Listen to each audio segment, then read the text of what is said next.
আজকের বিষয়টা অত্যন্ত গুরুত্বপূর্ণ, অত্যন্ত গুরুত্বপূর্ণ।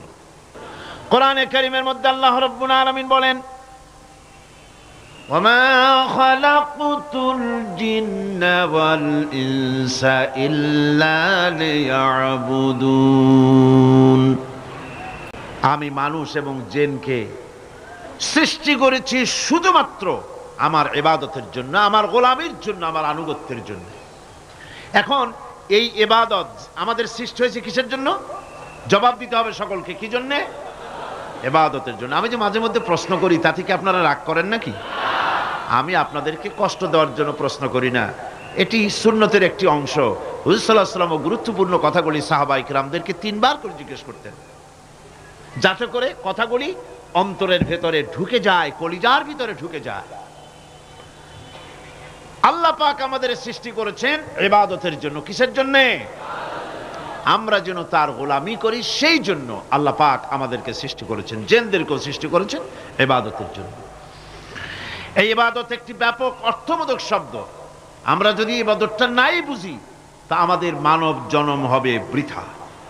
ইবাদত হচ্ছে আল্লাহর পছন্দনীয় জিনিসগুলি আমল করে তার সন্তুষ্টি অর্জন করার জন্য প্রচেষ্টা চালানো জীবনের সকল ক্ষেত্রে।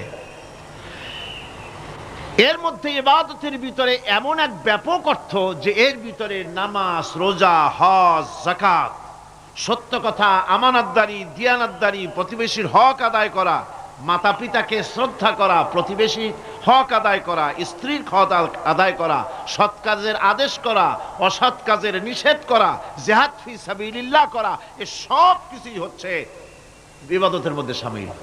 জিকির আজগার করা, তেলাওয়াত করা, আমলে সালেহ করা, এভাবে করে আল্লাহ পাককে খুশি করার জন্য আল্লাহর নির্দেশ মাফিক কাজগুলি করা, সবটাই হচ্ছে ইবাদতের মধ্যে শামিল। মানব সৃষ্টির উদ্দেশ্য এবং লক্ষ্যই হচ্ছে মানুষ গোলামি করবে, আনুগত্য করবে আল্লাহ পাকের। এই জন্য যত নবী আল্লাহ পাক পৃথিবীতে পাঠিয়েছেন, সমস্ত নবী দাওয়াত দিয়েছেন তার উম্মতকে কি বলে? ইয়া কওমি ইবুদুল্লাহা মা লাকুম মিন ইলাহিন গায়রু। প্রত্যেক নবী তার জাতিকে, তার সম্প্রদায়কে ডেকে বলেছেন, হে আমার জাতি, হে আমার সম্প্রদায়, এক আল্লাহর গোলামি করো, তিনি ছাড়া তোমাদের কোনো ইলাহ নাই, প্রভু নাই, মাবুদ বলে কেউ নাই। এভাবে করে কোরআনে কারীম একজন একজন করে নবীদের নাম উচ্চারণ করে আল্লাহ পাক শুনিয়ে দিলেন, শোনো, লাকাদ আরসালনা নূহান ইলা কওমিহি ফাকালা ইয়া কওমি ইবুদুল্লাহা মা লাকুম মিন ইলাহিন গায়রুহু। আল্লাহ পাক বলেন, আমি নূহ আলাইহিস সালামকে তার কওমের জন্য নবী করে পাঠালাম, আর নূহ আলাইহিস সালাম তার জাতিকে ডেকে বললেন, ও আমার জাতি, ও আমার সম্প্রদায়, এক আল্লাহর গোলামি করো, তিনি ছাড়া তোমাদের কোনো রব নাই, ইলাহ নাই, মাবুদ নাই। হুদ আলাইহিস সালাম সম্পর্কে আল্লাহ পাক বলছেন, ওয়াইলা আদিন আখাহুম হুদান ক্বালা ইয়া কওমি ইবুদুল্লাহা মা লাকুম মিন ইলাহিন গায়রু। হুদকে আমি সামুদ জাতির জন্য, আমি সালেহ আলাইহিস সালামকে তার জাতির জন্য পাঠিয়েছি, হুদকে তার জাতির জন্য পাঠিয়েছি, এবং তারা সকলেই বলেছেন, হে আমার জাতি, এক আল্লাহর গোলামি করো, এক আল্লাহর দাসত্ব করো, আর কারো গোলামি করা যাবে না। এভাবে করে শুআয়ব আলাইহিস সালাম সম্পর্কে আল্লাহ পাক বলেছেন, আমি মাদিয়ানবাসীদের জন্য তাকে পাঠিয়েছি, এবং তাকে আমি বলেছি যে একমাত্র আল্লাহ পাকের গোলামি করো, জীবনের সকল ক্ষেত্রে তার আনুগত্য করো। আল্লাহ পাক এরপরে বলেন, শুধু নূহ, শুধু হুদ, শুধু সালেহ আর শুআয়ব নয়, শুধু মূসা আর ঈসা নয়, ওয়ালাকাদ বাআসনা ফি কুল্লি উম্মাতির রাসূলা আন ইবুদুল্লাহা ওয়াজতানিবুত তাগুত। আমি প্রত্যেক জাতির জন্যই রাসূল প্রেরণ করেছি, এবং সকলেই দাওয়াত দিয়েছেন আন ইবুদুল্লাহ, ওয়াজতানিবুত তাগুত, এক আল্লাহর গোলামি করো, এক আল্লাহর আনুগত্য করো, আর তাগুতকে বর্জন করো। তাগুত হচ্ছে সেই শক্তি যে শক্তি শুধু নিজেই আল্লাহর আইন অমান্য করে না, অন্যদেরকেও অমান্য করতে বাধ্য করে, তাকে কি বলা হয়? কোরআন বলছি, وَمَا أَرْسَلْنَا مِنْ قَبْلِكَ مِنْ رَسُولٍ إِلَّا نُوحِي إِلَيْهِ أَنَّهُ لَا إِلَهَ إِلَّا أَنَا فَاعْبُدُونِ। আল্লাহ পাক বলছেন, হে নবী, তোমার পূর্বে এই পৃথিবীতে আমি যাদেরকে পাঠিয়েছি তাদের সকলের প্রতি আমি এই ওহী অবতীর্ণ করেছিলাম যে তারা তার জাতিকে বলবে, লা ইলাহা ইল্লা, লা ইলাহা ইল্লা আনা, আমি ছাড়া কোনো ইলাহ নাই, অর্থাৎ আল্লাহ ছাড়া কোনো ইলাহ নাই। এই কথাটা নবীরা সকল জাতির কাছে তারা বলবে, এই বলে ওহী নাজিল করেছে, এবং তারা বলবে একমাত্র আল্লাহ পাকের গোলামি, তার আনুগত্য জীবনের সকল ক্ষেত্রে করতে হবে, তিনি ছাড়া কোনো ইলাহ নাই, এটাকে বিশ্বাস করতে হবে। মেরাজ উপলক্ষে আল্লাহ পাক রাসূল করিম সাল্লাল্লাহু আলাইহি ওয়াসাল্লামকে যে পেগাম দিয়েছিলেন, যে হাদিয়া দিয়েছিলেন, যে 14টি পেগাম ছিল, তার মধ্যে প্রথম পেগাম যেটা ছিল সে ছিল কি? ওয়াকাদা রাব্বুকা আল্লা তা'বুদু ইল্লা ইয়্যাহু ওয়া বিল ওয়ালিদাইনি ইহসানা। তোমার রবের পক্ষ থেকে এটা চূড়ান্ত রূপে ফয়সালা হয়ে গিয়েছে, চূড়ান্ত ফয়সালা হয়ে গিয়েছে যে দাসত্ব, গোলামি, আনুগত্য করতে হবে কেবলমাত্র আল্লাহ সুবহানাহু ওয়া তাআলা। আল্লাহ পাকের গোলামি ছাড়া কারো গোলামি করা যাবে না। এখন এই গোলামিটা কি জিনিস, আসুন আমরা ব্যাখ্যা করে আলোচনা করে বুঝতে চেষ্টা করি গোলামিটা কি। এটি হচ্ছে, এটা মানুষের একটা স্বভাবজাত প্রবৃত্তি। মানুষের সামনে মানুষ কারো না কারো আনুগত্য করতে চায়, এটা তার রুহের মধ্যে, তার রক্তের মধ্যে, তার দেহের মধ্যে এটা মিশ্রিত রয়েছে। যেমন মানুষ ক্ষুধা লাগলে ক্ষুধা নিবৃত্ত করার জন্য আহারের আশ্রয় গ্রহণ করে, ঠান্ডা লাগলে শীত বস্ত্রের আশ্রয় নেয়, ক্ষুধা লাগলে খাদ্যের আশ্রয় নেয়, গরম লাগলে বৃষ্টি হলে ঘরের মধ্যে আশ্রয় নেয়, মনের ভাষা ব্যক্ত করার জন্যে, মনের কথা ভাবের আদান প্রদান করার জন্য ভাষার আশ্রয় গ্রহণ করে। ঠিক এগুলি যেমন তার সহজাত প্রবৃত্তি, ঠিক অনুরূপ ভাবে উপাসনার প্রেরণা তার মধ্যে স্বাভাবিকভাবেই উপাসনার প্রেরণা তার মধ্যে ঢুকিয়ে দেওয়া রয়েছে। কারো না কারো সামনে তার মাথা নত করা এটি একটি স্বাভাবিক প্রেরণা। ইবাদতের ধারণা প্রকৃতপক্ষে এটি একটি ব্যাপক ধারণা। এর প্রথমে এটাকে দুই ভাগে ভাগ করা যায়, একটা হচ্ছে বন্দিগি এবং আনুগত্য, আর একটা হচ্ছে পূজা বা অর্চনা। বন্দিগি এবং আনুগত্যের ব্যাপারটা হচ্ছে যে উচ্চতর কোনো একটি সত্তার সামনে মাথা নত করে দেওয়া, যেটাকে আরবিতে বলা হয় ইজহারে তাজাল্লুল, নিজেকে ছোট করা, নিজেকে ছোট করা। এই নিজেকে ছোট করাটা এটা কিন্তু আল্লাহ পাক ছাড়া কারো সামনে মাথা নত করা, কথা বুঝেন না নাকি? আল্লাহ ছাড়া কারো সামনে মাথা নত করা যাবে না। সুতরাং আজ ইজহারে তাজাল্লুল, মানুষ নিজেকে ছোট করবে কেবলমাত্র আল্লাহর কাছে। কার কাছে? আল্লাহ ছাড়া কারো সামনে মানুষ মাথা নত করতে পারবে না। এমনকি আমার দেশের কোর্টগুলিতে জজ সাহেবদেরকে বলা হয় মিলর্ড, আমার প্রভু। ব্রিটিশের শেখানো কথা, কোন মুসলমান উকিলের এমন কথা বলা উচিত নয়, জায়েজ নয়, হারাম। এ ধরনের কাস্টমস, এ ধরনের ট্র্যাডিশন উৎখাত করা উচিত। মাননীয় স্পিকার, মাননীয় জজ সাহেব, সম্মানিত জজ সাহেব এভাবে বলতে পারে, কিন্তু আমার প্রভু, প্রভু তো মুসলমানের একজন। প্রভু কয়জন? তার নাম কি? এই 4-5 জনে কইলেন আল্লাহ। আল্লাহর নাম নিতে দুঃখ লাগে, ভয় করে, লজ্জা করে, চিল্লা এখন প্রভু কে? আল্লাহ সুবহানাহু ওয়া তাআলা। সুতরাং তার সামনেই মাথা নত করতে হবে। এখন বন্দিগি বা আনুগত্য, আমি এই জিনিসটা একটা দৃষ্টান্তের মাঝে আপনাদের সামনে পেশ করতে চাই। খুবই গুরুত্বপূর্ণ বিষয়, আপনারা শুনলে আশা করি আল্লাহ পাক আমাদেরকে ফায়দা দান করবেন। আমি দোয়া চাই এই গুরুত্বপূর্ণ বিষয়টি যেন গুছিয়ে আপনাদের সামনে পেশ করতে পারি, আল্লাহ পাক যেন তৌফিক দান করেন। এই আনুগত্যটার একটা দৃষ্টান্ত এভাবে দেওয়া যায়, যেমন চাকর মনিবের আনুগত্য করে। চাকর কার আনুগত্য করে? মনিবের। মনিব যা বলে চাকর সেগুলিকে মান্য করে। এটাকে আরেকটু বড় করে যদি দেখতে চান তাহলে এভাবে বলা যায়, জনগণ, একটা দেশের জনগণ সরকারের আনুগত্য করে। সরকার যা বলে সরকারের আনুগত্য করে।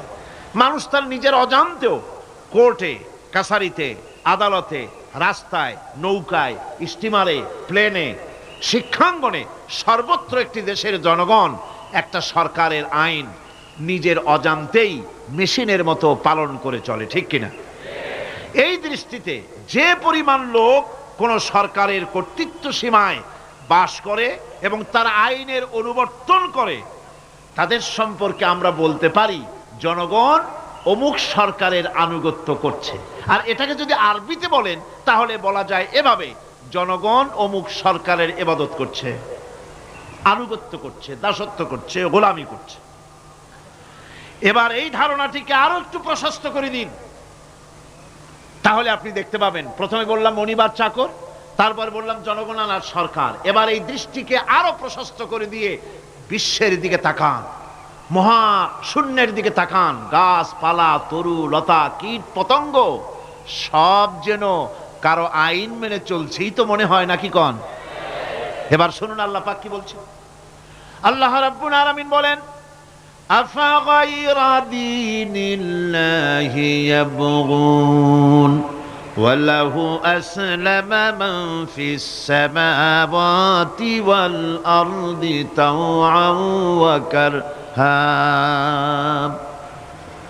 আফাগায়রা দীনিল্লাহি ইয়াবগুন, তোমরা কি আমার দেওয়া জীবন ব্যবস্থাকে ছেড়ে দিয়ে অন্যের তৈরি করা কোনো ব্যবস্থা তালাশ করো? ওয়ালাহু আসলামা মান ফিস সামাওয়াতি ওয়াল আরদ, অথচ আকাশে যা আছে, জমিনে যা আছে, সব কিছু আনুগত্যের মস্তক আমার সামনে মাথা নত করে দিয়েছে। সুবহানাল্লাহি বিহামদিহি, ঠিক কিনা?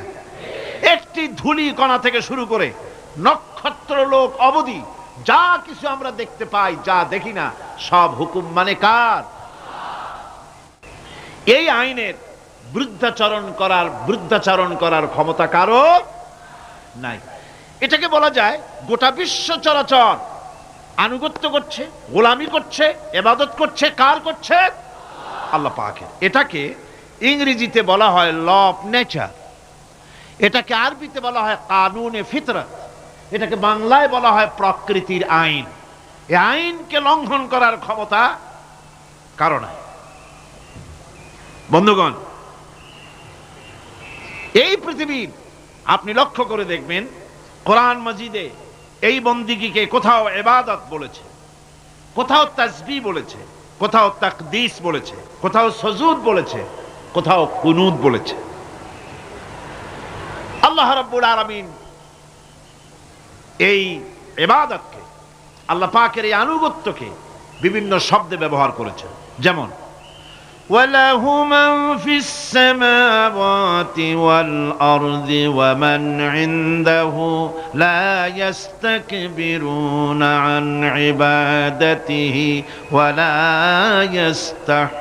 يَسْتَحْسِرُونَ।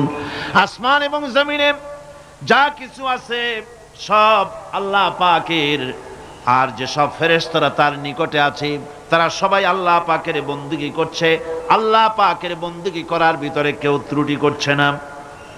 ইউসাব্বিহুনাল লাইলা ওয়ান নাহারা লা ইয়াফতুরুন, তারা রাত দিন তার প্রশংসা কীর্তনে মাথা নত করে দিয়ে কোন রকমের বিশ্রাম ছাড়া, শৈথিল্য ছাড়া সব আল্লাহ পাকের জিকির করছে, তাসবিহ করছে, আনুগত্য করছে।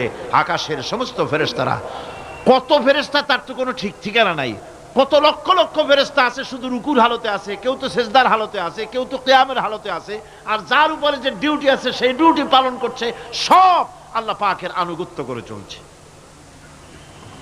এভাবে করে আল্লাহ পাক বলছেন যে আমার আনুগত্য এবং আমার তাসবিহ, আমার গুণকীর্তন করার জন্য সবাই এর মধ্যে ব্যস্ত আছে।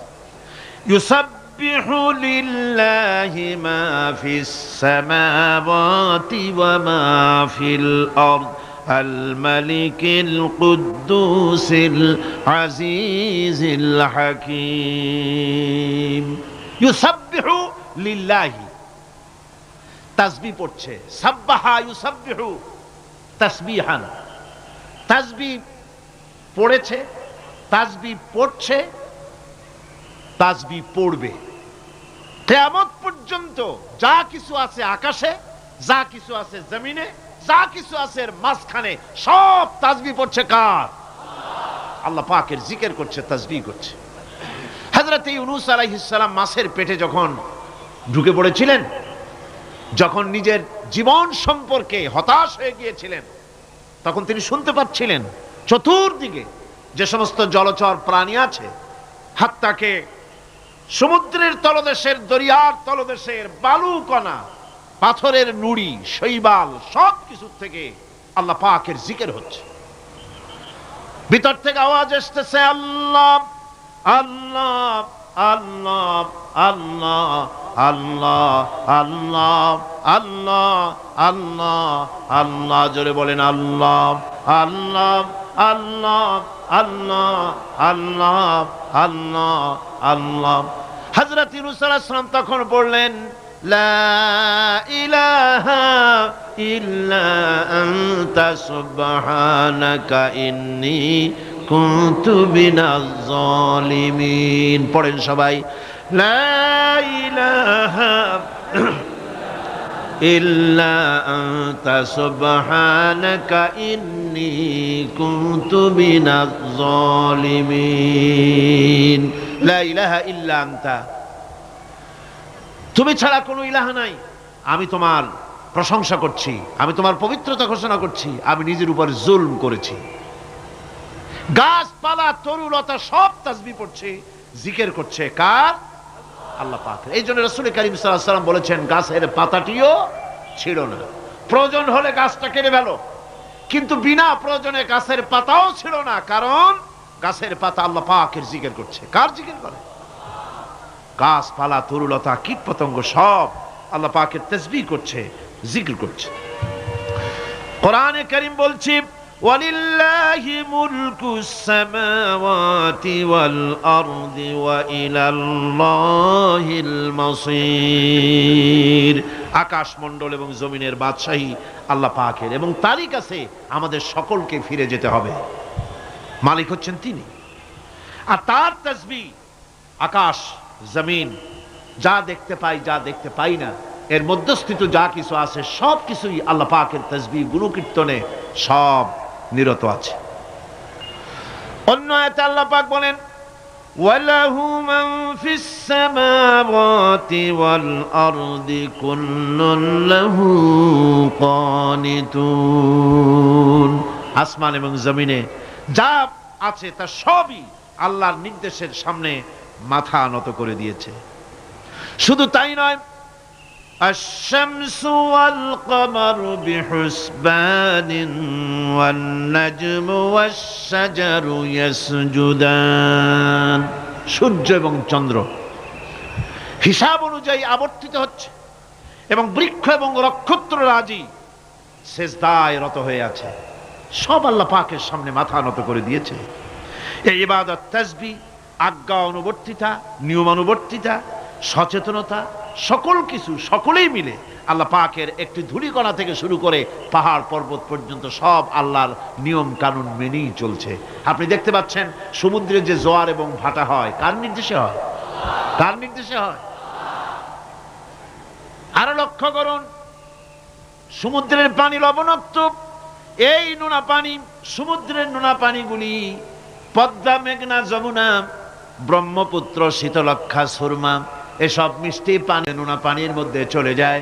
মাঝখানে কোনো পার্টিশন নাই, মাঝখানে কোনো হেজাব নাই, কোনো বেড়া নাই, বাদ নাই। অথচ নোনা পানি মিষ্টি পানির ভিতরে গিয়ে মিষ্টি পানিরে নোনা বানায় না, নোনা পানি মিষ্টি এলাকায় গিয়ে মিষ্টি পানিরে নোনা বানাইতে পারে না। এই যে আল্লাহ পাকের হুকুম মেনে সব চলতেছে, জোয়ার ভাটাগুলি হতেছে, রাত আর দিন চলতেছে। রাত 12টার সময় সূর্য এসে বলে না রাত সর, আমি এখন দিন বানায় ভালাবো। বেলা 12টার সময় রাতের আগমন ঘটতে পারে না। লাশ-শামসু ইয়ামবাগি লাহা আন তুদরিকাল কমারা ওয়ালাল লাইলু সাবিকুন নাহার ওয়া কুল্লুন ফি ফালাকি ইয়াসবাহুন। সূর্য চাঁদকে অতিক্রম করতে পারে না, চাঁদ সূর্যকে অতিক্রম করতে পারে না, কারো সঙ্গে কারো বাধা হয় না, টক্কর লাগে না। সব আল্লাহ পাকের হুকুম মেনে ইলা আজালিম মুসাম্মা, নির্ধারিত সময় পর্যন্ত সবাই যাতায়াত করবে। শুধু তাই নয়, আল্লাহ পাকের এক বিরাট সিস্টেম, এক বিরাট কুদরতের মাধ্যমে গোটা পৃথিবী চলছে। এর কোনো পরিবর্তন হবে না। নারকেল গাছে কোনোদিন বেল হবে না, বেল গাছে কোনোদিন তাল হবে না, কাঁঠাল গাছে কোনোদিন খেজুর হবে না, আবার খেজুর গাছে কোনোদিন লিচু হবে না। হবে নাকি? ওয়ালান তাজিদা লিসুন্নাতিল্লাহি তাবদীলা। আমার প্রকৃতির আইনের মধ্যে, আমার ল অফ নেচারের ভেতরে কোনো পরিবর্তন হবে না। সবগুলি আমার আইন মানতে হবে। এখন হতে পারে এমন যে ব্যক্তি আল্লাহরে মানে না, ব্যক্তি বোঝেন না নাকি বোঝেন না? একটা মানুষ আল্লাহরে মানে না, ও না মানতে পারে। যে জিহ্বাটে দিয়া বলে দেয়ার ইজ নো গড, স্রষ্টা বলতে কেউ নাই, যে জিহ্বাটে দিয়া বলে সে জিহ্বা হুকুম মানে কার? আল্লাহ পাকের হুকুম মানে। কিরকম? জিহ্বার উপরে যদি তিতা রাখা আপনি বলেন তিতা থুইছি, তাতে কি হয়েছে? খবরদার তিতার টেস্ট নিবি না, তিতা টক এই টেস্ট দিতে পারবি না। আপনার কথা জিহ্বা শুনবে? শুনবে। ওর উপরে যে নির্দেশটা আছে সেই নির্দেশ অনুযায়ী সে কাজ করবে। টয়লেটে গিয়ে আপনি নাকেরে কবেন যে খবরদার, আমি একটা বিরাট অফিসার, অনেক টাকা পয়সার মালিক, অথবা বিরাট একটা মন্ত্রী টন্ত্রী কিছু একটা, সবাই আমার হুকুম মানে, তোকেও মানতে হবে, খবরদার দুর্গন্ধ যেন নাকের মধ্যে না ঢোকে। নাক আমি চাবি ধরতে পারবো না। শুনবে না কে? শুনবে। নাক হোক, কান হোক, চোখ হোক, মুখ হোক, প্রত্যেকটা অঙ্গ প্রত্যঙ্গ, এগুলি সব হুকুম মানে কার? হতে পারে ব্যক্তি আল্লাহরে অস্বীকার করে বসলো, আল্লাহকে বললো যে আল্লাহ নাই, সব এমনি এমনি। এর কপালের লক্ষণ। কিসের লক্ষণ? কপাল পড়া লক্ষণ। সব বোঝে, একটা মারতে এটা কয় যে না কেউ এটারে বানাইছে। এই যে একটা ভিডিও ক্যামেরা, এটারে কেউ দেখলে বলবে যে কয়েকজন আলেমে মিলে ফু দিছে আর অমনি একটা মাইক হয়ে কি বল ক্যামেরা হয়ে গেছে, বলবে কেউ? কোনো পাগলেও কবে? এই প্যান্ডেলটা দেখে কি মনে হবে? 4-5 জন পিসা বাইসা কোচার কোণে দাঁড়াইয়া ফু দিছে, সাথে সাথে প্যান্ডেল হয়ে গেছে। এটা কথা হইল? একটা ছোট্ট টেবিল, একটা চাপ দেখলে পরে মানুষ বলে নিশ্চয়ই এটা কেউ বানাইছে। আজীব, এত বড় বিশাল আকাশ, এত সুন্দর জমিন, এত সুন্দর দেহ, এই মানুষ, গাছপালা, তরুলতা, কীট পতঙ্গ, পাহাড়, নদ নদী, এ সব কিছু দেখে কেবলমাত্র কপাল পোড়াই বলতে পারে যে কেউ নাই, এমনি এমনি হইছে। আজীব তামাশা। এমনি এমনি একটা চাউল তৈরি হয় না, একটা ডিম তৈরি হয় না, এমনি এমনি পৃথিবীটা হয়ে গেল। সবগুলির পেছনেই আল্লাহ পাক আছেন, তিনি সৃষ্টি করেছেন। এখন উপাস্যের প্রতি এই সৃষ্টি মানুষের দৃষ্টি আকর্ষণ করে। উপাস্য পাও না কে আল্লাহ, তা ঠিক পাও না, তা দেখাবার জন্য এই পৃথিবীর আল্লাহর সৃষ্টি প্রত্যেকটি পদার্থ, প্রত্যেকটি জিনিস ইঙ্গিত করে নিঃসন্দেহে কেউ না কেউ আছে, আর তার নাম হচ্ছে আল্লাহ। তার নাম কি? আরো জোরে বলেন, নাম কি? আল্লাহ পাক। এখন প্রশ্ন ওঠে আল্লাহরে বানাইছে কেডা? এরা বলে তো মুরগি আগে না ডিম আগে? ডিম যদি আগে হয়ে থাকে তো ডিমটারে পারলো কে? আর মুরগি যদি আগে হয়ে থাকে, কোথার থেকে মুরগি এসে উড়ে এসে জুড়ে বসলো, আইলো কই থেকে? আল্লাহ যদি একজন থেকেই থাকেন তাহলে তার স্রষ্টাকে? এই প্রশ্ন তুলেছেন বার্টন রাসেল। প্রশ্ন তুলেছে স্রষ্টার স্রষ্টা কে? তা আমি দেখলাম এক আর্মি অফিসার একটা বই লিখেছেন, আমার এত ভালো লাগলো। বইটার নাম হচ্ছে আল কোরআন দ্য চ্যালেঞ্জ, মহাকাশ পর্ব। দারুণ লিখেছেন তিনি, আপনারা যদি পান খুঁজে নিয়ে পড়বেন। সে বইয়ের শেষ ভাগে গিয়ে তিনি এটার জবাব দিয়েছেন, স্রষ্টার স্রষ্টাকে তাই তুমি তালাশ করো, কানা চায় মানে কুজো চায় শীতই শুইতে। একটা লবণ কণার দৃষ্টান্ত তিনি দিয়েছেন, একটা লবণ কণা।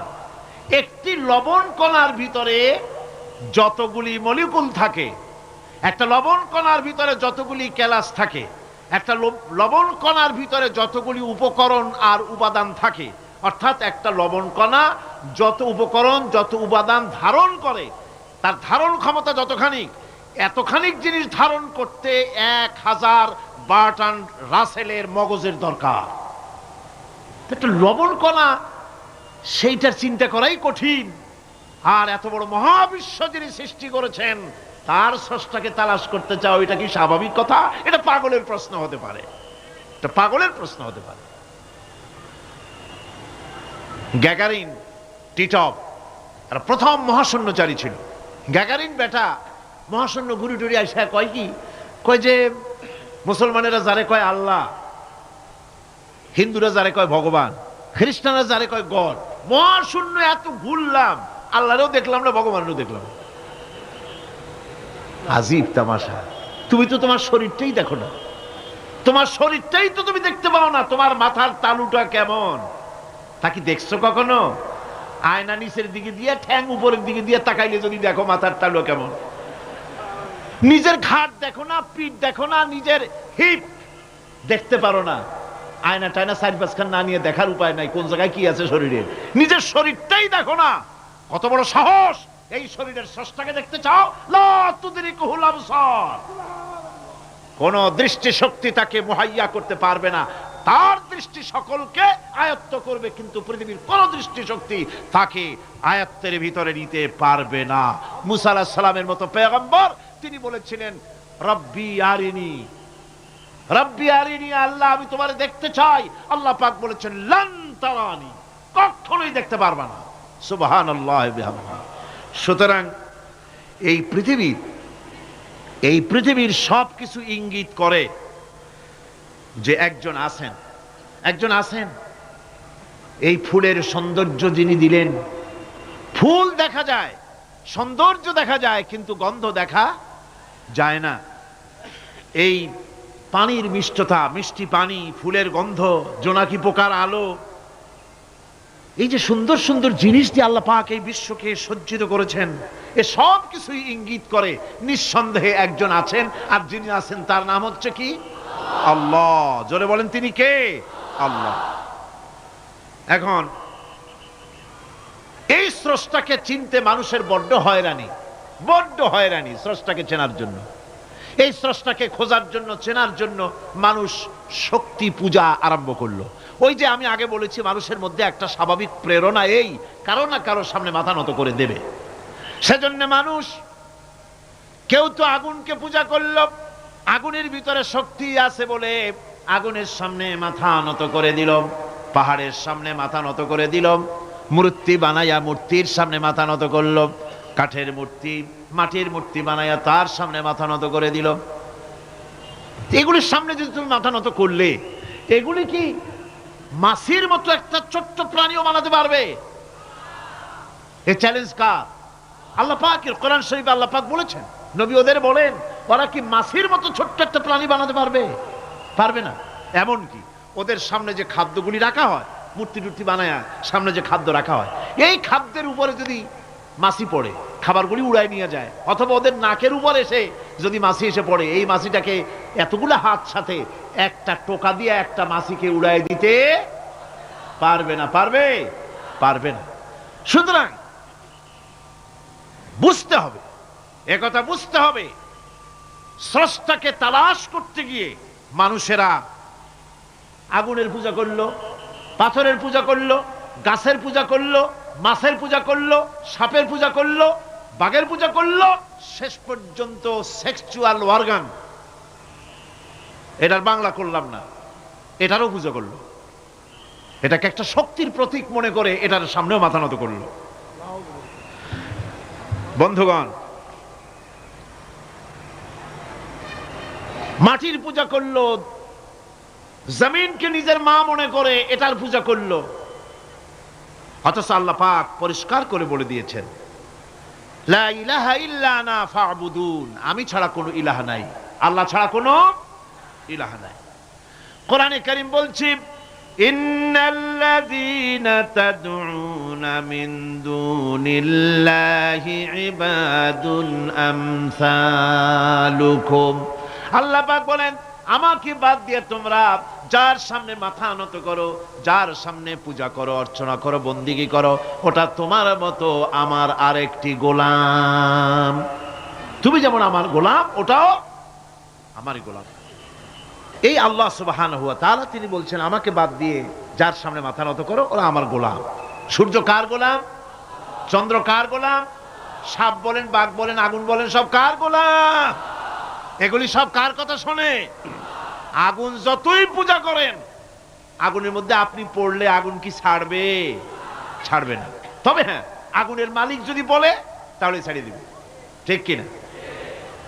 ইব্রাহিম আলাইহিস সালামকে আগুনের ভিতরে যখন ফেলে দেওয়া হচ্ছে, ফেরেশতা বলতেছিল, আমার কাছে সাহায্য চাও, আগুন থেকে বাঁচায় দেই।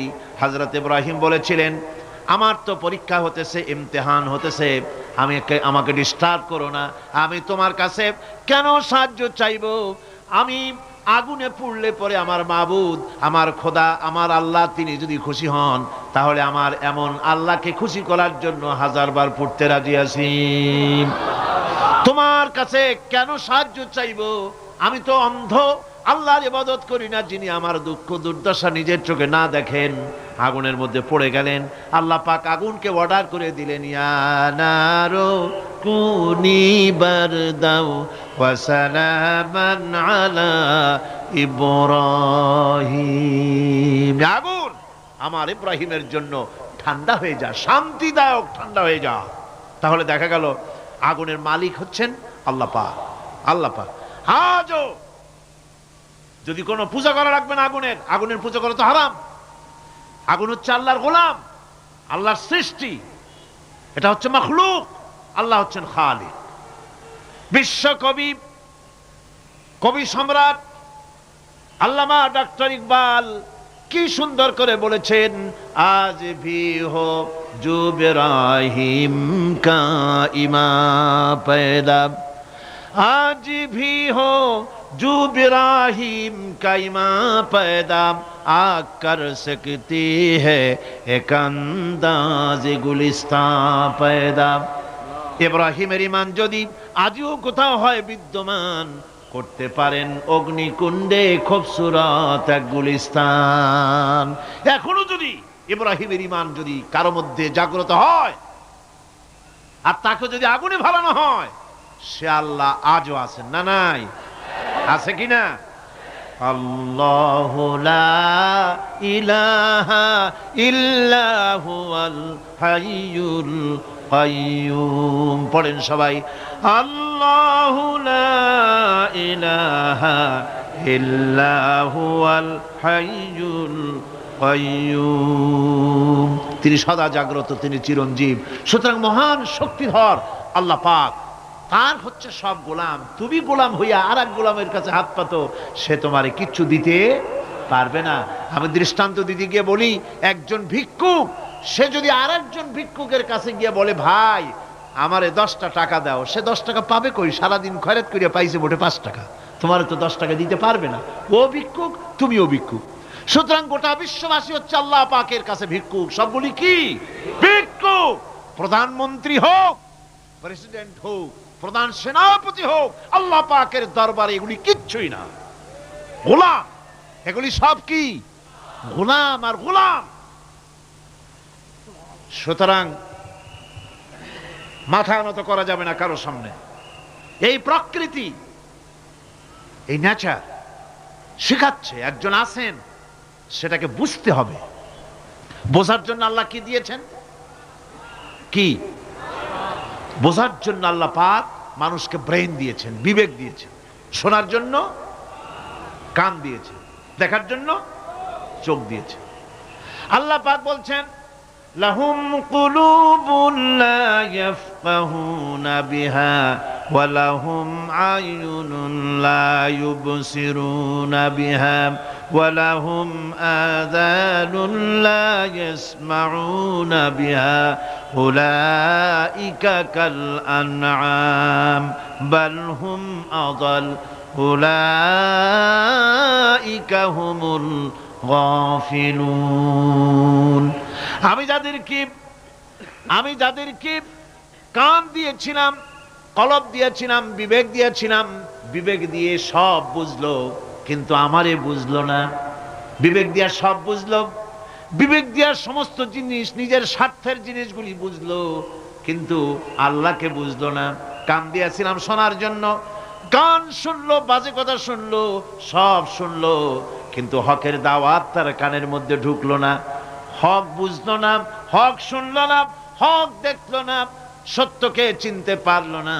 আল্লাহ পাক বলেন উলাইকা কাল আনআম, এরা হলো চতুষ্পদ জানোয়ার, জানোয়ার পশু। আল্লাহ কয় না খালি পশু কইলে সারে না, বাল হুম আদাল, একেবারে পশুর চাইতেও নিকৃষ্ট। কারণ কি? কারণ হলো পশু অবিশ্বাসী নয়, পশু অবিশ্বাসী নয়, পশু কাফের নয়, পশু মুশরিক নয়, পশু মুরতাদ নয়, পশু নাস্তিক নয়, ঠিক কিনা? সুতরাং পশুর চাইতেও খারাপ, পশুর চাইতেও খারাপ। পশু যেটা বোঝে তাও বোঝে না। পশু তো অন্তত মালিকের আনুগত্য করে, তার কথা শোনে, যার খায় তার কথা শোনে। কুত্তাটাও, কুকুরও যার খায় তার কথা শোনে, ঠিক কিনা গণ? অথচ যে আল্লাহ রাব্বুল আলামিন খেতে দিলেন, পড়তে দিলেন, সব কিছু দিলেন, তার ইবাদতটা বুঝতে চেষ্টা করলো না, তার ইবাদত বুঝতে চেষ্টা করলো না, তার গোলামি করতে জানলো না। সুতরাং এগুলি হচ্ছে উলাইকা কাল আনআম, এগুলি চতুষ্পদ জন্তু এবং জানোয়ারের মতো, বরং তার থেকেও নিকৃষ্ট। মানুষকে আল্লাহ পাক জ্ঞান দিয়েছিলেন, সেই জ্ঞান দিয়ে সে দূরবীন আবিষ্কার করলো, জ্ঞান দিয়ে দূরবীন আবিষ্কার করলো, যাতে করে শকুনের চাইতেও তীক্ষ্ণ দৃষ্টি সম্পন্ন হয়। সে গাড়ি আবিষ্কার করলো যাতে করে চিতাবাঘের চাইতেও বেশি দৌড়াইতে পারে। সে সাবমেরিন আবিষ্কার করলো যাতে করে মাছের চাইতেও বেশি দ্রুতগামী হয়ে চলতে পারে পানির তলা দিয়া। সব কিছুই করলো, কিন্তু তার মনুষ্যত্বকে বাড়াইতে পারলো না, মনুষ্যত্বকে বাড়াতে পারলো না। এই মনুষ্যত্বই ছিল সবচেয়ে বড় জিনিস। কবি বলছেন, মুঝে ये डर है कि दिले जिंदा तू ना मर जाए, मुझे ये डर है कि दिले जिंदा तू ना मर जाए, कि जिंदगानी इबारत है तेरे जीने से, मुझे ये डर है कि दिले जिंदा तू ना मर जाए। আমার এই ভয় হয়, হে আমার জীবন্ত আত্মা, তোর না অপমৃত্যু হয়ে যায়। কারণ তোর যদি অপমৃত্যু হয় তাহলে আমার তো বেঁচে থাকার কোনো লাভ নাই। আমরা তো আমাদের আত্মা, জীবিত আত্মাকে মেরে ফেলছি, জীবিত আত্মাকে মেরে ফেলছি, আত্মাকে বিকশিত করছি না। আত্মাকে বিকশিত করতে হবে। এই আত্মা বিকশিত হবে কিভাবে? সব জিনিসের খাবার আল্লাহ পাক এই জমিনে তৈরি করেছেন, ঠিক কিনা কর? সকলের খাবার এই জমিনে। মানুষ যেহেতু তৈরি হয়েছে এই মাটি দিয়ে, সেই জন্য আল্লাহ রাব্বুল আলামিন মানুষের খাবার মাটি দিয়ে তৈরি করে দিয়েছেন। কলা দিয়েছেন, কচু দিয়েছেন, আলু দিয়েছেন, মূলা দিয়েছেন, তাল দিয়েছেন, বেল দিয়েছেন, মাছ দিয়েছেন, তরকারি দিয়েছেন, পনির দিয়েছেন, দুধ দিয়েছেন, গোশত দিয়েছেন। খাবারের কোনো অভাব রাখেন নাই, সব মাটি দিয়েছে। কিন্তু যে রুহটা আমাদের ভিতরে, যে আত্মাটা আমাদের মধ্যে, যে আত্মা থাকলে পরে বাঁচি, আত্মা না থাকলে পরে মরে যাই, সেই রুহের খাবার আমরা কেউ দিতেছি না। রুহটা কি?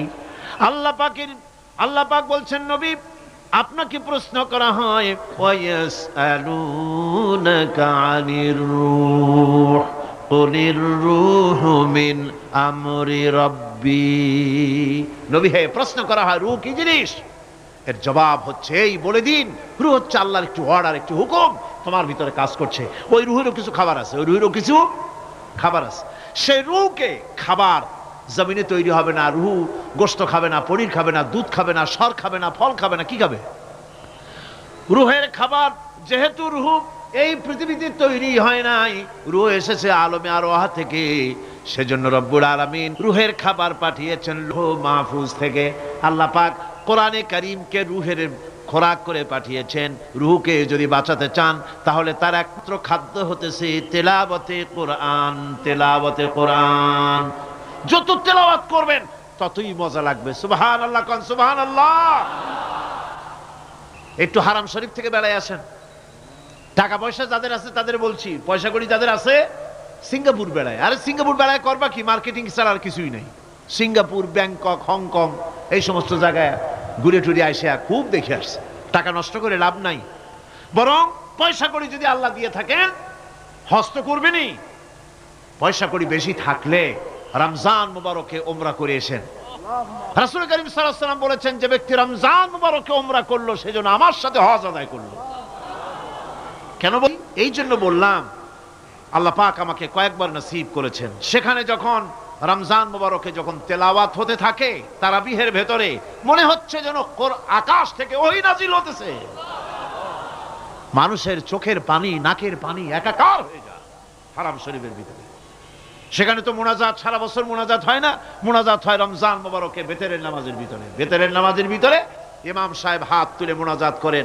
অন্তত 8 থেকে 10 লক্ষ মানুষ হজের মৌসুমের মতো কাঁদতে কাঁদতে পাগল হয়ে যায়। কোরআন কি মজা! কোরআন হচ্ছে রুহের খাবার। আমরা তো রুহের খাওয়াই না, ঘোড়ার উপরে চড়ি, গাধার উপরে চড়ি। ঘোড়ারে গাধারে জন্মের মতো মোটেই খাইতে দেই না, নিজে খাই জন্মের মতো। খাইয়া ঘোড়ারে খাইতে দেওয়া হয় না, গাধারে খাইতে দেওয়া হয় না। ফলে ওর উপরে যখন সওয়ার হয় তখন ঘোড়া গাধা না খাইতে খাইতে একদিন 4 ঠ্যাং 4 দিকে দিয়া জায়গায় সিটে মরা ছাড়া আর কোনো পথ থাকে না। আমাদের মানুষেরা খায় কি? সুবহানাল্লাহ। এই যে শবে বরাত আসতেছে, কি যে খাবে! দিশা আগের থেকে লিস্ট তৈরি হয়ে যায় কতটা আইটেম তৈরি করা হবে। রমজান মাসে আল্লাহ একটু কম টম মান্দায় খাবে। একটা রমজান মাস আল্লাহ দিলেন, সেই রোজার মাসে যে সারাদিন খায় না, এটাকে উসুল করে ইফতারের সময়। সে যে কত খাবার, চোখ ছানা বড় হয়ে যাবে দেখলে। পেঁয়াজি, বেগুনি, হালিম, শরবত, তরমুজ, বেল, কলা, কচু, না কি খাইতে খাইতে মাগরিবের রক্ত শেষ। কয় ভাই নামাজটা কোন রকম পড়ে আসি, তারপরে খাবো না। আবার গেল নামাজ পড়তে, আবার এসে খাইলো, খাইয়া তারপরে আবার ভাত খাইলো। কেমনে যে খায় আল্লাহ জানে, গলায় আঙ্গুল দিলে পাওয়া যায় এরকম খাইয়া। তারপরে তারাবি পড়তে দাঁড়ায় না, জনমের মতো খাইলে পরে তো অলস হবে শরীর। তারাবি পড়তে দাঁড়াইছে, লম্বা কেরাত হচ্ছে, উনি রুকুতে আছে, ইমাম সেজদায় চলে গেছে, ওনার খবর নেই। অথবা উনি সেজদায় পড়ে আছেন, ইমাম কোথায় উঠে গেছে তার খবর নেই। সুবহানাল্লাহ। সুতরাং নিজে খাইয়া পেটটারে দুম্বার মতো সাইজ বানাইয়া কোনো লাভ নাই। পেট বড় বানাবেন না, সিনা বড় বানান। সিনা বড় বানান, সিনার ভিতরে কোরআন ধারণ করেন, মজা পাবেন। এই আল্লাহ রাব্বুল আলামিন এত বড় নিয়ামত, এই কোরআন, এর থেকে বড় নিয়ামত পৃথিবীতে আর নাই। শ্রেষ্ঠ নিয়ামত, এর থেকে বড় নিয়ামত আছে ভাই? এই শ্রেষ্ঠ নিয়ামতকে পড়তে শিখুন, বুঝতে শিখুন, হেদায়েতের সবের মধ্যে আছে। সুতরাং আল্লাহ রাব্বুল আলামিন মনুষ্যত্বকে, আত্মাকে বিকাশ করার জন্য কোরআনে কারীম দিয়েছিলেন। মানুষ এই জ্ঞান দিয়ে আবিষ্কারের পিছনে চলে গেল। হ্যাঁ, আবিষ্কার দরকার আছে, মোটেই আমি এটাকে অস্বীকার করি না, সব দরকার। কিন্তু সেই সাথে আল্লাহ পাকের সাথে যে সম্পর্কটা থাকা দরকার ছিল, সেই সম্পর্ক থেকে মানুষ নিজেকে বিচ্ছিন্ন করেছে। কোরআনে কারীমে আল্লাহ পাক বলছেন, লাকাদ খালাকনাল ইনসানা ফি আহসানি তাকওয়িম। সব থেকে সুন্দর করে বানিয়েছি কারে? মানুষ। চিল্লা এখন কারে? মানুষ হলো সবচাইতে সুন্দর, সবচাইতে সুন্দর সৃষ্টি আমার। ওগুলা, এই মানুষগুলি হচ্ছে আশরাফুল মখলুকাত। মানুষ কি মখলুকাত? সৃষ্টির সেরা। আপনারা সৃষ্টির সেরা হইলেন কি দিয়া? আপনারা কি বাঘের মতো দৌড়াতে পারেন? বল্লার মতো হুল ফুড়াইতে পারেন? কুত্তার মতো কামড়াইতে পারেন? হাতির মতো শক্তি আছে? গরিলার মতো শক্তি আছে? মাছের মতো সাঁতরাইতে পারেন? সাপের মতো ক্রুদ্ধতা আছে? সিংহের মতো হিংস্রতা আছে? তো কিসের, কোন দিক থেকে আপনি আশরাফুল মখলুকাত হলেন? আশরাফুল মখলুকাত হয়েছেন জ্ঞানের কারণে। কিসের কারণে? সেই জ্ঞানটার জন্যই তো আপনি সৃষ্টির সেরা। এই সৃষ্টির সেরা মানুষ, সুন্দর মানুষ, এই মানুষগুলি সুম্মা রাদাদনাহু ফি আসফালা সাফিলিন। সুম্মা রাদাদনাহু আসফালা সাফিলিন। এই মানুষ নিচে নামতে নামতে এত নিচে নামে, শয়তান অবাক হয়ে গালে হাত দিয়া নিচের দিকে তাকাইয়া দেখে আর চিন্তা করে, এর দূর নামলো কেমনে? শয়তান অবাক হয়ে যায় মানুষের অবস্থা দেখে। আজ America, British parliament, American parliament আইন পাশ করে পুরুষে পুরুষে বিবাহ জায়েজ করে দিয়েছে সেখানে। নাউযুবিল্লাহি মিন যালিক। শয়তানের চাইতে নিকৃষ্ট। শয়তান ওই সব কাম জানেও না, বোঝেও না। শয়তান তো ভালো, কুত্তাও জানে না, ঠিক কিনা কন? কুকুরেও সমকামিতা করে না, শুয়োরেও করে না, গাধায়ও করে না। মানুষ কোথায় নামছে? এই মানুষ সৃষ্টির সেরা বানিয়েছিলাম, শয়তানের চাইতে নিকৃষ্ট হয়ে গেল। আল্লাহ পাক বলেন, ইল্লাল্লাযীনা আমানু ওয়া আমিলুস সালিহাতি ফালাহুম আজরুন গায়রু মামনুন। কিন্তু যারা ঈমান এনেছে, আমলে সালেহ করেছে, তাদের জন্য রয়েছে অফুরন্ত পুরস্কার। এই অফুরন্ত পুরস্কার আল্লাহ রাব্বুল আলামিন দান করবেন যারা নাকি মুমিন বান্দা, যারা নাকি ইবাদত করবে তাদের জন্য। এখন আমি আপনাদেরকে বলতেছিলাম যে ইবাদত গোলামি অর্থে, এর গোলামির পূর্ণ অর্থ সেটা হচ্ছে যে ব্যক্তি, পরিবার, সমাজ ও রাষ্ট্র, জীবনের সকল ক্ষেত্রে গোলামি করতে হবে কার? আল্লাহ পাকের। এই ইবাদত শব্দটাকে কোরআনে কারিমে কয়েকটা অর্থে ব্যবহার করা হয়েছে, সে অর্থগুলি আমাদের জানা দরকার। যেমন ইবাদত এবং দাসত্ব অর্থে আল্লাহ পাক বলছেন, সুম্মা আরসালনা মূসা ওয়া আখাহু হারুনা বিআয়াতিনা ওয়া সুলতানিম মুবিন। অথবা মূসা এবং তার ভাই হারুনকে আমার নিদর্শন দিয়ে তাদেরকে সুস্পষ্ট রূপে প্রমাণ সহ ফেরাউন এবং তার সভাসদের কাছে আমি পাঠিয়ে দিলাম। তারা যখন তাদের কাছে গিয়ে দ্বীনের দাওয়াত দিল, তখন তারা কি বলল?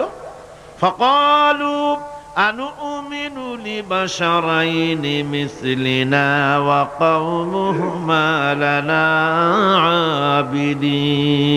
আবিদুন। আমি যখন তাদেরকে পাঠালাম, তারা যখন দ্বীনের দাওয়াত দিলেন, ইবাদতের দাওয়াত দিলেন, তখন তারা বলল, আমরা কি এমন আমাদেরই মতো দুজন মানুষের আনুগত্য করব? এখানে আবিদুন অর্থাৎ দাসত্ব, আমরা কি তার দাসত্ব করব? এই দাসত্ব একমাত্র আল্লাহরই হতে পারে, আর কারো হতে পারে না। সেজন্য কোরআনে কারীম অন্যত্র বলছে, ইয়া আইয়ুহাল্লাযীনা আমানু কুলু মিন তাইয়্যিবাতি মা রাযাকনাকুম ওয়াশকুরু লিল্লাহি ইন কুনতুম ইয়্যাহু তা'বুদুন। হে ঈমানদারেরা, তোমরা যদি আমার ইবাদত করো, তবে আমি তোমাদেরকে যে সব পবিত্র জিনিস দান করেছি তা খাও এবং আল্লাহর শুকর আদায় করো।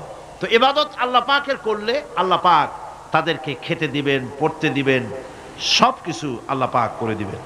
তো আল্লাহ পাকের ইবাদত করতে হবে, আল্লাহ পাকের উপর ঈমান আনতে হবে, আর তাগুতকে অস্বীকার করতে হবে। অন্য আরেকটি আয়াতে কথাটা এভাবে এসেছে, ফামান ইয়াকফুর বিত্তাগুতি ওয়া ইউমিন বিল্লাহি ফাকাদ ইসতামসাকা বিল উরওয়াতিল উসকা লা ফিসামা লাহা ওয়াল্লাহু সামিউন আলীম।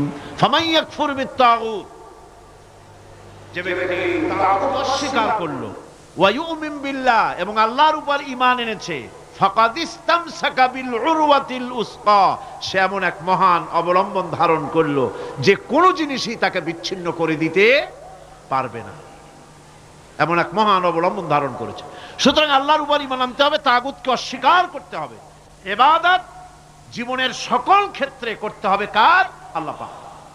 কোরআনে কারীম বলছে, এর আগে আমি প্রথমে শুনিয়েছি, সমস্ত নবীরা, আম্বিয়া আলাইহিস সালাম, তারা তার নিজের জাতিকে গোলামির জন্য দাওয়াত দিয়েছেন। আল্লাহ পাকের বলেছেন, আমার জাতি, একমাত্র নবী মুহাম্মদ রাসূলুল্লাহ সাল্লাল্লাহু আলাইহি ওয়াসাল্লাম আমার জাতি, তিনি বলেন নাই তাকে দিয়ে আল্লাহ পাক বলেছেন, ইয়া আইয়ুহান নাসু উবুদু রাব্বাকুমুল্লাযী খালাকাকুম ওয়াল্লাযীনা মিন ক্বাবলিকুম লাআল্লাকুম তাত্তাকুন। ইয়া আইয়ুহান নাসু উবুদু রাব্বাকুমুল্লাযী খালাকাকুম।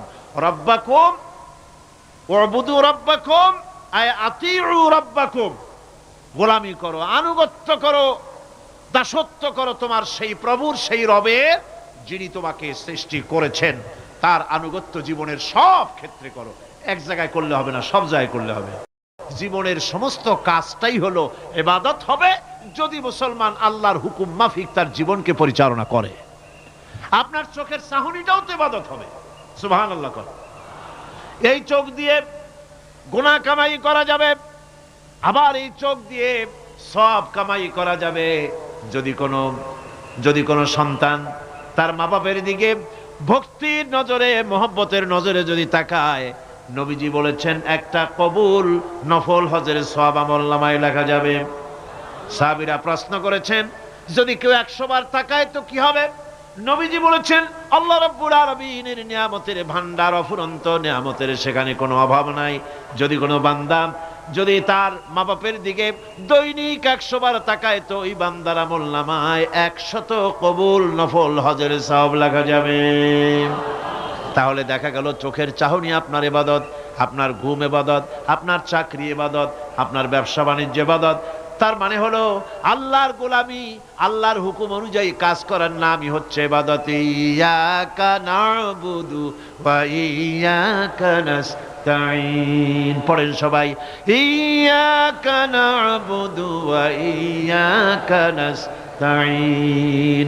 আল্লাহ তাআলা একমাত্র তোমার গোলামি করি, তোমারই আনুগত্য করি, তুমি ছাড়া কারো গোলামি করি না, তুমি ছাড়া কারো গোলামি করি না। এখন দোকানদার নামাজের মধ্যে পড়লো ইয়াকা না'বুদু। ইয়াকা না'বুদু, না'বুদু শব্দটা হচ্ছে মুজারের সিগা। এটা এর মধ্যে দুইটা কাল পাওয়া যায়, বর্তমান আর ভবিষ্যৎ, দুটি কাল পাওয়া যায়। না'বুদু এই শব্দ দিয়ে বোঝানো হচ্ছে কি, আয় আল্লাহ পাক এই নামাজের ভিতরে যেমন তোমার হুকুম পালন করে নামাজ আদায় করছি, যেমন নামাজের ভিতরে কিছু খাওয়া যায় না, বাইরে খাওয়া জায়েজ ছিল, নামাজ পড়ছি বলে খানাটা আমার জন্য হারাম হয়ে গেছে। কথা বলা জায়েজ ছিল, নামাজের ভিতরে কথা বলা হারাম করে দিলাম। এদিক ওদিক তাকানো জায়েজ ছিল, নামাজের ভিতরে এদিক ওদিক তাকানো বন্ধ করে দিলাম। তার মানে আমার জন্য চিরস্থায়ী, সব সময়ের জন্য আমার জন্য হালাল করে দেওয়া জিনিসগুলি এই নামাজের ভিতরে অল্প সময়ের জন্য হারাম করে প্রমাণ করে দিলাম। মাবুদ গো, এই নামাজের পরে চিরস্থায়ী হারামগুলি এইভাবে আমার জন্য হারাম করে নেব। ইয়াকা না'বুদু, নামাজটা পড়ছি যেভাবে করে, নামাজের বাইরের জীবন চালাবো সেইভাবে করে। সেজদা দিলেই তো সওয়াব হয়। সেজদা দিলে কি হয়? সওয়াব হয়। যদি কেউ 5-6টা সেজদা দিয়ে দেয় এক রাকাতের মধ্যে তো কি হবে? যদি কেউ নামাজ পড়লে তো সওয়াব হয়। ফজরের নামাজ যদি 4 রাকাত পড়ে তো কি হবে? মাগরিবের নামাজ যদি 2 রাকাত পড়ে অথবা 4 রাকাত পড়ে তো কি হবে? ইচ্ছে করে যদি এভাবে করে, ভুল করবে নয়, ইচ্ছে করে যদি করে, তাহলে আল্লাহর আইনের সঙ্গে বিরোধিতা করছে বলে সে বিদ্রোহী হিসাবে প্রমাণিত হবে। সুতরাং কথা হচ্ছে নামাজের ভিতরে আয় আল্লাহ পাক ইয়াকা না'বুদু, এই নামাজের ভিতরে তোমার হুকুম মেনে যেভাবে নামাজ আদায় করি, নামাজের বাইরের জীবনটাও তোমার হুকুম মেনে পালন করব। এটাই হচ্ছে ইবাদতের মূল থিম, মূল আইডিয়া, মূল ফিলসফি। নামাজ ইবাদত করতে হবে জীবনের সব ক্ষেত্রে। নামাজের ভিতরে বললাম ইয়াকা না'বুদু। দোকানদার, এই লোকটা কি? দোকানদার, ঘি বিক্রি করবে, ঘি আনছে দোকানে, তারপরে নামাজ পড়তে দাঁড়িয়েছে। দোকানের পেছনে ছোট্ট ঘর আছে, নামাজ পড়তে দাঁড়িয়েছে, শুরু করে দিল আল্লাহু আকবার, আলহামদুলিল্লাহি রাব্বিল আলামিন, আর রহমানির রহিম, মালিকি ইয়াউমিদ্দিন, ইয়াকা না'বুদু ওয়া ইয়াকা। তাড়াতাড়ি পড়তে হবে যেহেতু খরিদ্দার আসতেছে। খরিদ্দার 2-4 জন ভিড় জমায়েছে, নামাজ ছেড়ে দিয়েছে। কর্মচারীকে ডাকছে, বেটা শোন, ভিতরে আসলো। আমি তো কেবল খাঁটি ঘি নিয়ে আসছি, ওর মধ্যে তো ভেজাল দিই নাই। তাড়াতাড়ি করে ওর মধ্যে যা দিয়ে ভেজাল দিতে হয় ভেজাল টাল দিয়ে ঠিক মতো দিয়া তারপরে বিক্রি করবি 100 টাকা কিনছি 250 টাকা করে বিক্রি করবি। আল্লাহ আকবার, রহমানুর রহিম, মালিক ইয়াউমিদ্দিন, ইয়াকা না'বুদু ওয়া ইয়াকা নাস্তাঈন। এটা নামাজ হইল কর? এই নামাজের আল্লাহর কোনো দরকার আছে? কোনো দরকার নাই। ইবাদত তো হবে নামাজ যার হুকুমে, ব্যবসা তার হুকুমে। নামাজে সেজদা দিব যার হুকুমে, রোজা রাখবো তার হুকুমে, নামাজ পড়বো যার হুকুমে, অর্থনীতি চালাবো তার হুকুমে, নামাজ পড়বো যার হুকুমে, আমার দেশের কলকারখানা চলবে, নামাজ পড়বে যার হুকুমে, পার্লামেন্ট চলবে তার হুকুমে, নামাজ পড়বো যার হুকুমে, রাজনীতি চলবে তার হুকুমে। এর উল্টা পাল্টা যদি হয় মুসলমান মানতে পারে না, কখনই। সুতরাং মুসলমানকে আনুগত্যের মস্তককে অবনত করে দিতে হবে আল্লাহ পাকের সামনে। আল্লাহর সঙ্গে আর বান্দার সঙ্গে হক আছে। বান্দার উপরে আল্লাহর হক এবং আল্লাহর উপরে বান্দার হক কি, এ ব্যাপারে একটি হাদিস আপনাদেরকে শোনানো যায়। হাদিসটি হচ্ছে ওয়ান মুআজ বিন জাবাল রাদিয়াল্লাহু তাআলা আনহু قال كنت رديف النبي صلى الله عليه وسلم على حمار فقال لي يا معاذ أتدري ما حق الله على العباد وما حق العباد على الله। হযরত মুআজ বিন জাবাল রাদিয়াল্লাহু তাআলা আনহু বলেন যে আমি রাসূল করিম সাল্লাল্লাহু আলাইহি ওয়াসাল্লামের পেছনে তার গাধায় সওয়ার ছিলাম। তিনি আমাকে জিজ্ঞেস করলেন, মুআজ তুমি কি জানো বান্দার উপরে আল্লাহর হক কি এবং আল্লাহর উপরে বান্দার হক কি? তিনি বললেন, আল্লাহু ওয়া রাসূলুহু আ'লামু, আল্লাহ এবং তার রাসূল খুব ভালো করে জানেন। রাসূল করিম সাল্লাল্লাহু আলাইহি ওয়াসাল্লাম জবাব দিলেন, ক্বালা হাক্কুল্লাহি আলাল ইবাদ আন ইয়াবুদুহু ওয়া লা ইউশরিকু বিহি শাইয়্যা ওয়া হাক্কুল ইবাদি আলাল্লাহ আন লা ইউআযযিবু মান লা ইউশরিক বিহি শাইয়্যা। আল্লাহর নবী বলেন, বান্দার উপরে আল্লাহর উপরে বান্দার হক হতেছে, আল্লাহর উপরে বান্দার হক হতেছে বান্দা আল্লাহ পাকের ইবাদত করবে, আল্লাহর গোলামি করবে, আল্লাহর আনুগত্য করবে, দাসত্ব করবে। সেই আনুগত্য, ইবাদত আর গোলামির ভিতরে কাউকে শরীক স্থাপন করবে না। বান্দার উপরে আল্লাহর হক হতেছে যেই বান্দা আল্লাহ পাকের ইবাদত করবে, গোলামি করবে, আর কোনো শিরক করবে না, কিয়ামতের দিন ওই বান্দা সম্পর্কে আল্লাহর হক হবে বান্দাকে জাহান্নামের আগুন আল্লাহ পাক হারাম করে দিয়ে তার জান্নাত দিয়ে দিবেন। এটাই হলো বান্দার উপর আল্লাহ পাকের হক। সুতরাং ইবাদত হবে সলিড কার জন্য? আল্লাহ পাকের জন্য। জোরে বলেন কার জন্য? একমাত্র, কেবলমাত্র, শুধুমাত্র আল্লাহ পাকের জন্য গোলামি হবে। সেই গোলামির কথাটাই আমরা কোরআনে কারীমের মধ্যে সূরা ফাতিহায় প্রত্যেক দিন প্রতি রাকাতে আমরা পড়ি, ইয়্যাকা না'বুদু ওয়া ইয়্যাকা নাস্তাঈন। আয় আল্লাহ তাআলা, কেবলমাত্র তোমার ইবাদত করি, কেবলমাত্র তোমারই দাসত্ব করি, আর কারো আনুগত্য দাসত্ব করি না। এই গোলামি, এই দাসত্ব আল্লাহ পাক আমাদেরকে করার তৌফিক দান করুন। আমরা বলি আমিন। আমাদের জীবনে ওঠায় বসায়, চলায় ফেরায়, বক্তৃতায়, ভাষণে, বিয়েতে, শাদীতে, আমাদের ইলেকশনে, আমাদের নির্বাচনে, আমাদের অর্থনীতিতে, রাজনীতিতে, আমাদের সমাজনীতিতে, পরিবারের নীতিতে, জীবনের সব ক্ষেত্রে আমরা গোলামি যেন করতে পারি কার? আল্লাহ পাকের। নামাজের ভিতরে যে কথাটা বলি, এই কথাটা যেন আমাদের বাস্তব জীবনে আমরা কার্যকরী করতে পারি। আল্লাহ পাক যেন তৌফিক দান করেন। মুনাজাতের জন্য দাঁড়ানো লোকেরা সব বসেন। আল্লাহুম্মা আমিন। রব্বানা যালামনা আনফুসানা ওয়া ইল্লাম তাগফির লানা ওয়া তারহামনা লানাকুনান্না মিনাল খাসিরিন। আয় আল্লাহ তাআলা, তোমার পবিত্র কালামুল্লাহ শরীফের, তোমার পবিত্র কালামের ব্যাখ্যা করে তোমার বান্দাদেরকে সাথে নিয়ে আমরা সব গোলামেরা একত্রিত হয়ে তোমার দরবারে হাত তুলেছি। মেহেরবানি করে আমাদের আলোচনা, জিকির, আজগার, তেলাওয়াতের সওয়াব রাসূল করিম সাল্লাল্লাহু আলাইহি ওয়াসাল্লামের রূহ মুবারকে পৌঁছায় দাও। হে আল্লাহ তাআলা, আমাদের মধ্য থেকে যাদের মা বাপ দুনিয়া থেকে বিদায় হয়ে গেছে, কবরগুলিকে জান্নাতের টুকরায় পরিণত করে দাও রব্বুল আলামিন। হে আল্লাহ তাআলা, সারা জীবন গুনাহ করে করে আমরা আমাদের জীবন নষ্ট করে ফেলেছি। দয়া করে আমাদের তামাম জিন্দেগির গুনাহ খাতা মাফ করে দাও।